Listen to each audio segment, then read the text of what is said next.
पूछने के लिए आए, कहाँ के लिए आए तुम यहाँ? वो भी शुरू कर दी क्या? कुल पत्ते कितने भाई? कुल पत्ते 52।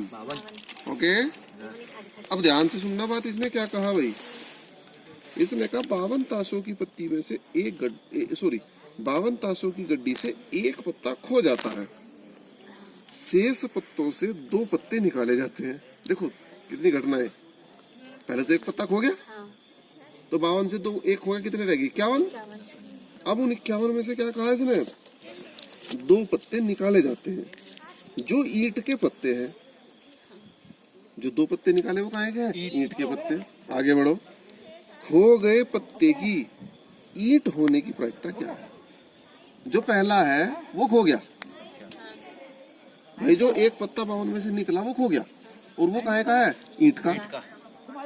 तो अगर वो ईंट का है तो 2 ही तो कंडीशन बैठ रही, या तो वो ईंट होगा या वो ईंट नहीं होगा। भाई जो पत्ता खोया, इसने क्या कहा? 52 ताशों की गड्डी से एक पत्ता खो गया, और शेष पत्तों से 2 पत्ते निकाले जाते हैं, जो ईंट के पत्ते हैं। 2 पत्ते जो निकाले हो तो ईंट के, फिक्स होगी बात ये तो।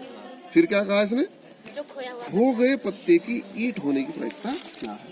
तो खो गया पत्ता ईंट होगा, एक घटना, और दूसरी घटना क्या है? खो गया पत्ता ईंट नहीं होगा। 2 ही तो कंडीशन बैठ रही है जी सर। तो आप लिखे यहाँ से, यदि 52 पत्तों से एक पत्ता खो जाता है, यदि 52 पत्तों से एक पत्ता खो जाता है। अब इसमें हमने माना यहाँ से, माना इवन घटना, इवन ई टू तो लेते थे। बताओ इसमें तो मेरा इवन घटना क्या ली हमने? यदि खोया पत्ता ईंट का है, तो ये तो घटना ली इवन। और E2 क्या मानेंगे भाई सचिन हम? ओ सुमित, क्या नाम तेरा? मनीष। सर यदि खोया पत्ता ईंट का नहीं है। और सुनो, जिसमें नहीं और है वाली घटनाएं हो, उसको आप ई डैश भी ले सकते हैं, क्योंकि किसी घटना का संपन्न होना। ओ ध्यान बोर्ड पर रखो जरा, नहीं तो अंदर बिठा के पढ़ाऊंगा ठंड में। फिर किसी घटना का संपन्न होना और ना होना, दोनों पूरक घटनाएं होती है। तो ई डैश भी, किताब वाला शायद ई डैश ले ले कुछ उदाहरणों में। हाँ, तो आप ऐसे ले लें। तो ईंट का और E2, इनको आप ई और ई डैश भी ले सकते हैं। ठीक हो गया, ई और ई डैश भी ले सकते हैं। अब मुझे इसकी आप प्रोबेबिलिटी बताओ। Probability of E is equal to, भाई 52 पत्तों में 13 पत्ते ईंट के हैं। तो अगर खोया हुआ पत्ता ईंट का है तो क्या हुई प्रोबेबिलिटी भाई? 13/52। समझ में आ रही होगी बात? 13/52 को हमने क्या लिखा? 1/4। उसके बाद प्रोबेबिलिटी ऑफ ई डैश, ये कितनी आएगी? 3/4। भाई दोनों का टोटल 1 होता है। या ईंट के पत्ते जो नहीं है वो कितने हैं? 39। 13 तुम 26, 13 39। समझ गए आप लोग यहाँ तक कि कोई दिक्कत नहीं? यहाँ तक ई और ई डैश हो चुका। अब दोनों से निर्मित एक घटना हम ए लेंगे। खोया हुआ पत्ता वापस तो नहीं रखा, ये तो समझ में आएगी बात। भाई खोया हुआ पत्ता वापस तो नहीं रखा हमने। अब हमने क्या लिया यहाँ से? माना घटना ए ले ली हमने। कैसी? यदि शेष पत्तों से 2 पत्ते ईंट के निकाले जाते हैं। ठीक है। अरे बाद के 2 पत्ते तो फिक्स कहा इसने ईंट के हैं। पढ़ो ना आप लोग एक बार, क्या कहा इसने? शेष पत्तों से 2 पत्ते निकाले जाते हैं जो ईंट के पत्ते हैं। ये तो फिक्स कहा इसने, बिल्कुल ईंट के हैं। तो मैं यहाँ लिखूंगा यहाँ से प्रोबेबिलिटी ऑफ A/E1। A/E1 का हिंदी में मतलब क्या होगा रे मनीष? A/E1 का यहाँ रख, उसे ऐसे करके बस भूल जा। यदि शेष पत्तों में से 2 पत्ते ईंट के निकाले जाएं और वो जबकि पत्ता ईंट का है, तो हम क्या लिखेंगे यहाँ से? A/E1 का मतलब शेष पत्तों से 2 पत्ते ईंट के निकाले जाएं, जबकि खोया हुआ पत्ता काय का था? ईंट का था। It's okay. अब यहाँ दिक्कत आई होगी जरा सी तुम्हें। अब यहाँ दिक्कत का मैं तुम्हें निवारण करता हूँ, टेंशन ना लो। यहाँ जो दिक्कत है उसका मैं निवारण करता हूँ। उसका निवारण यहाँ लिखने से पहले मैं तुम्हें बता दूं कुछ बात। देखो कुछ चीजें ऐसी होती हैं जिनको लिखना जरूरी नहीं होता। वो कैसी है? अभी तुमने लिखा 52 पत्तों से एक पत्ता ईंट का निकाला जाता है, तो उसकी प्रायिकता बताओ। अभी तो लिखा 13/52 लिखी तुमने, लेकिन ये सही तरीका नहीं है, इट इज रॉन्ग। अब सही तरीका देखो इसका है क्या। 52 पत्तों से एक पत्ता ईंट का निकाला जाता है, तो सबसे पहले क्या लिखेंगे? सैंपल स्पेस कुल अवसर। कुल अवसर क्या होगा? 52 पत्तों से एक पत्ता चुनने का तरीका। 52C1 याद आ रहा सी? रमचे संचे। जी सही। 52 खिलाड़ियों में से 11 खिलाड़ियों की टीम बनाने के तरीके, तो 52C11। तो ऐसे ही यहाँ भाई कुल अवसर क्या है? 52 पत्तों की गड्डी है, उसमें से एक पत्ता चुनना, तो 52C1। और अनुकूल अवसर कौन से होंगे? ईंट का पत्ता। ईंट के कितने हमारे पास? 13। तो 13 में से एक पत्ते को चुनना, ये क्या है हमारे पास? अनुकूल अवसर। समझ में आ गई? ये बात समझ में आई? अब दिक्कत क्या है? NC1 का मान आपके अगर याद हो, NC1 का मान n ही होता है, तो इसलिए 13C1 का मान 13, 52C1 का मान 52। तो इसलिए C वाला झमेला नहीं हम पालते, डायरेक्ट क्या लिख देते हैं? 13/52। लेकिन वास्तविकता तो ये है। समझ में आ रहा होगा? रियलिटी तो ये है। जी सर। अब भाई NC1 का मान तो n हो गया, चलो इस समस्या का छुटकारा हो गया। लेकिन NC2 का तो नहीं होता है। NC2 में तो पूरी कैलकुलेशन होती है। जी सर। अब यहाँ क्या कह रहा है? शेष पत्तों से 2 पत्ते ईंट के निकाले जाते हैं, तो शेष पत्तों से अगर 2 पत्ते ईंट के निकाले जाते हैं, तो कुल अवसर कितने होंगे हमारे पास? शेष पत्ते कितने? 51। तो 51 से 2 पत्ते चुनने के तरीके। हाँ। तो हम क्या लिखेंगे यहाँ से? 51C2। वो छूट किस पे थी? C की छूट केवल 1 आने पर। अगर 1 है तो छूट है, और 1 नहीं है तो छूट नहीं है। क्लियर होगी बात यहाँ तक? C2 51 में से 2 पत्तों को चुनने के तरीके। ठीक होगी बात यहाँ तक? अब ऊपर आओ यहाँ जरा। ऊपर क्या होगा? अनुकूल अवसर। ये 2 पत्ते ईंट के निकाले जा रहे हैं। हाँ। तो ईंट वालों में से ईंट के निकलने तो अनुकूल अवसर होगा। ईंट के हैं कितने हमारे पास? 13। एक पत्ता खोया हुआ जो है ईंट का नहीं है वो। ओ, तो कितने रह गए ईंट के? 12। तो 12 पत्तों से 2 पत्ते चुनने के तरीके। समझ में आ गया? इसकी कैलकुलेशन अपने आप करोगे आप। याद है NCR क्या होता है? याद है? नहीं है, मैं याद दिला दूं। NCR होता है फैक्टोरियल N, फैक्टोरियल R और फैक्टोरियल N माइनस। फैक्टोरियल तो याद होगा? हाँ। चलो अच्छा, एक को मैं अलग करके दिखा रहा हूँ।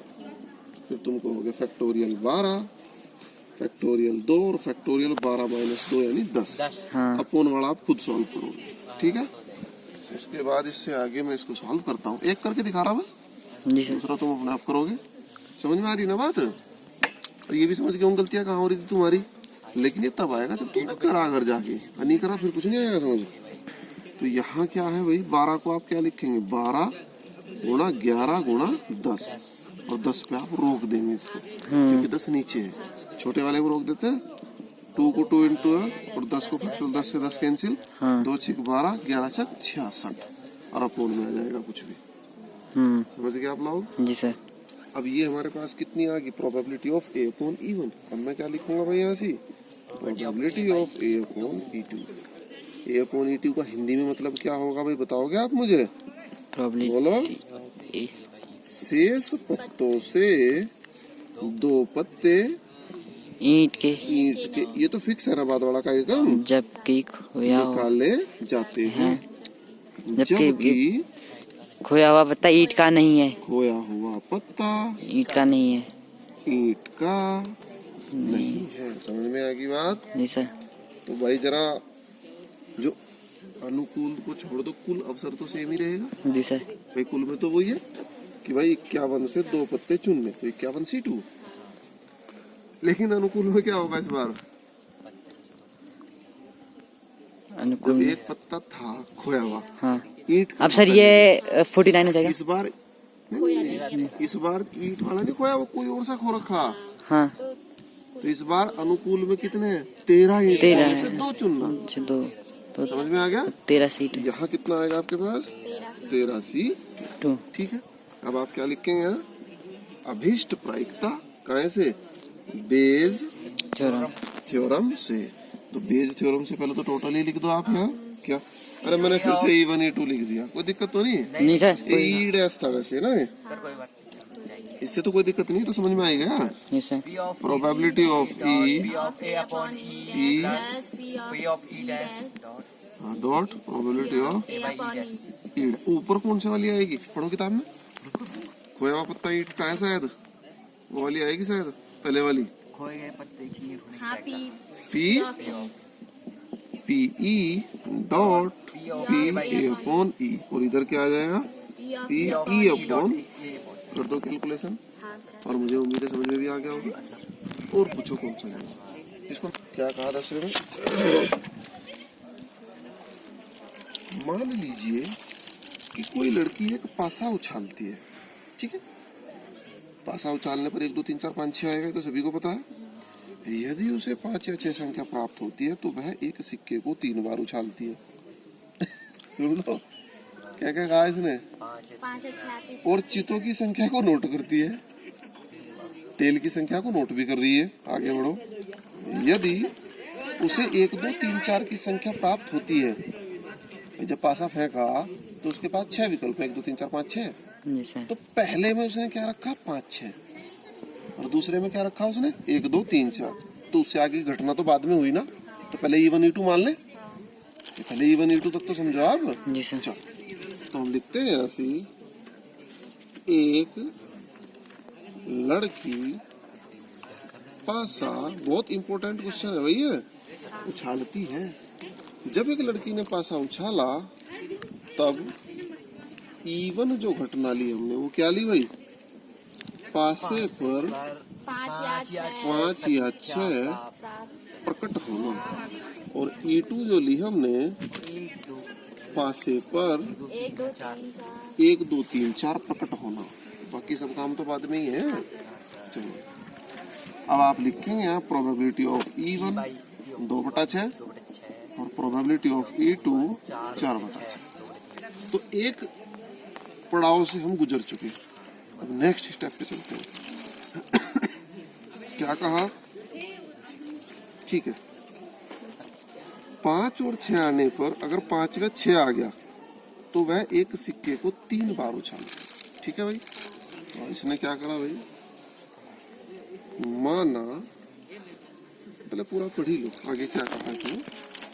सिक्के को 3 बार उछालते और चितों की संख्या को नोट करती है। यदि 1 2 3 4 की संख्या प्रकट होती है तो वह एक सिक्के को 1 बार उछालती है। पहले एक सिक्के को कितनी बार उछाला उसने? 3 बार। इस बार एक सिक्के को कितनी बार उछाला उसने? 1 बार। और यह नोट करते उस पर चित या प्रकट हुआ है। यदि उसे ठीक एक चित प्राप्त होता है तो उसके द्वारा उछाले गए पासे पर 1 2 3 4 प्राप्त होने की प्रायिकता ज्ञात करो। यदि उसे ठीक कितने चित प्राप्त होते हैं? एक चित प्राप्त होता है, ठीक एक हेड। ठीक है। तो इसने क्या करा भाई? यहाँ से माना घटना ए। अब हमने घटना ए जोड़ दी इसके साथ। क्या ली घटना ए हमने ली? बताओ भाई घटना ए क्या थी? 5 और 6 को उछाला। पासे पर 5 व 6 आने के बाद क्या करती है वो? एक सिक्का कितनी बार उछालती है? 3 बार उछालती है। भाई एक सिक्का इसने 3 बार उछाला, तो 3 बार उछालने पर जरा इसका सैंपल स्पेस बना ले कि थोड़ा सा अलग सा है। तो इसका सैंपल स्पेस या तो हेड हेड हेड आएगा या फिर टेल टेल टेल आएगा। एक हेड 2 टेल लिखने का ये तरीका रहेगा, या फिर ये तरीका रहेगा, या फिर ये तरीका रहेगा, है ना? और 2 हेड 1 टेल लिखने का 2 हेड 1 टेल, HTH और THH। ठीक होगी 8। तो अगर मैं यहाँ लिखूं probability of A upon E1। A upon E1 क्या है? काहे को नोट कर दिया? पासे पर 5 6 आने की के बाद एक सिक्का की संख्या को 3 बार उछालती है, जबकि पासे पर चितों की 5 संख्या को नोट कर रही है। चित यानी हेड, और टेल क्या होता है? पट। तो हेड की संख्या को नोट कर रही है, ठीक है। अब हेड की संख्या यहाँ कितनी है? 3। यहाँ कितनी है? 0। यहाँ कितनी है? 1। यहाँ कितनी है? 1 2 2 2। समझ रहे हैं ना? अब कहा क्या है इसने भाई? पढ़ो आप लोग, क्वेश्चन को पढ़ा करो। और यह नोट करती है कि उस पर चित या पट प्रकट हुआ यदि उसे ठीक एक चित प्राप्त होता है। क्या प्राप्त हो रहा है उसको? ठीक एक चित प्राप्त होना। तो ठीक एक चित कितनों में प्राप्त हो रहा है भाई? 3। और अपोन में क्या आएगा? नहीं समझ में आया भाई? वो चितों की संख्या को नोट कर दी, लेकिन वो प्रायिकता किसकी पूछ रहा? ठीक एक चित प्राप्त हो, exactly one head, getting exactly one head. तो जब गेटिंग एग्जैक्टली वन हेड है तो कितने हैं? 3। और अपोन में क्या आएगा? Sample space 8। ठीक होगी बात? अब हम कहाँ पे चलते हैं भाई? घटना ए होगी तथा ए तो दोनों से रिलेट करेंगे। ए में क्या है? पासे पर 1 2 3 4 आने पर कितनी बार उछाल रही सिक्का? सिक्का केवल एक बार उछालती है। तो जब सिक्का केवल एक बार उछालती है तो probability of A upon E two में क्या लिखेंगे हम? हाल तो सैंपल स्पेस लिखो यहाँ तुम पहले। जब एक बार उछालती है तो हेड आएगा या टेल आएगा? नहीं आएगा। और यहाँ ए अपॉन ई टू का क्या मतलब है? ए अपॉन ई टू का मतलब तो यही है, ये वाला ठीक एक चित प्राप्त होना। तो एक चित प्राप्त होने का मतलब 1/2। समझ में आ गई बात? जी सर। थोड़ा सा अटपटा है। तो अब तुम्हारे पास E1 E2 भी है, ए अपॉन E1 ए अपॉन E2 भी है। अब आप अगर बेस प्रमेय यहाँ लगाओगे तो बेस प्रमेय में अपॉन में क्या आएगा भाई? Probability of E1 dot A upon E1, probability of E2, probability of A upon E2। ऊपर कौन सा आएगा? किताब में पढ़ो, ऊपर कौन सा आएगा?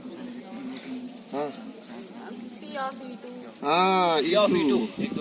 ये आएगा P of E2 dot A upon E2।